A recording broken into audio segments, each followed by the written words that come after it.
अच्छा कमर साहब के जिवें फट नूं तबीबां तों लुकाना ठीक नहीं होंदा। वाह जिवें फट नूं तबीबां तों लुकाना ठीक नहीं होंदा। मुड़ासे मार के महफल च बाना ठीक नहीं होंदा। वाह वाह वाह वाह तस्वीर चेक करें कि जिवें फट नूं तबीबां तों लुकाना ठीक नहीं होंदा।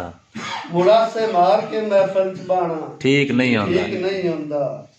ते निगाहां दी ज़बानी हुस्न दी खैरात मंगी है। वाह वाह निगाहां दी ज़बानी हुस्न दी खैरात मंगी है। जो वसदे घर दे विच भुखा पराना ठीक नहीं होंदा। जो वसदे वर्ड दोबारा जी ज़बानी हुस्न दी खैरात मंगी है। जो वसदे घर दे विच भुखा पराना ठीक नहीं होंदा। ते सजन शेर सुनन अरशद छड़ के जी जी सजन दे नाज ते नखरे इसे पारू त नहीं चाहे। सजन दे नाज ते नखरे इसे पारू त नहीं चाहे। कि चोखा बाल दी हस्ती तू जाना ठीक नहीं होंदा। क्या बात है क्या बात है क्या बात। इसे पारू त नहीं चाहे कि चोखा बाल दी हस्ती तू जाना ठीक नहीं होंदा। कि चोखा बाहर भी हस्ती तू जाना ठीक नहीं होंदा। ते कमर साहब वक़्त ते गढ़ के पानी ला के गोडी भी जे कर छड़िए।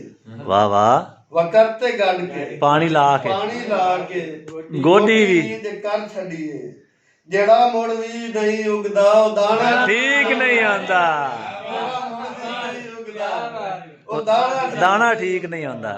ते जिवें पानी ज्यादा बूटियां नूं साड़ देंदा है। जिवें पानी हाँ बिल्कुल जिवें पानी ज्यादा बूटियां नूं साड़ देंदा है। उंजे हंजुआं दे विच पलकां दे रहना ठीक नहीं होंदा। हाय हाय हाय इसे पारू निगाहां नीवियां करके टुरिंदा है। इसे पारू निगाहां नीवियां करके टुरिंदा है। कदी भी सीधे रस्ते तू डुलाना ठीक नहीं होंदा। ते जिदां दी खो लई बां मेरे कोलों तेरी चन माई। जिदां दी खुस गई बां मेरे कोलों तेरी चन माई। उदण दी नींद नहीं आउंदी सिराना ठीक नहीं होंदा। उदण दी नींद नहीं आउंदी सिराना ठीक नहीं होंदा। कि मैं अपने आप उस दे दिल दे विचों ही निकल आया। मैं अपने आप ही उस दे दिल दे विचों ही निकल आया। कि किसे भी ओपरी जाते ठिकाना ठीक नहीं होंदा। किसे भी ओपरी जाते ठिकाना। वाह वाह क्या बात।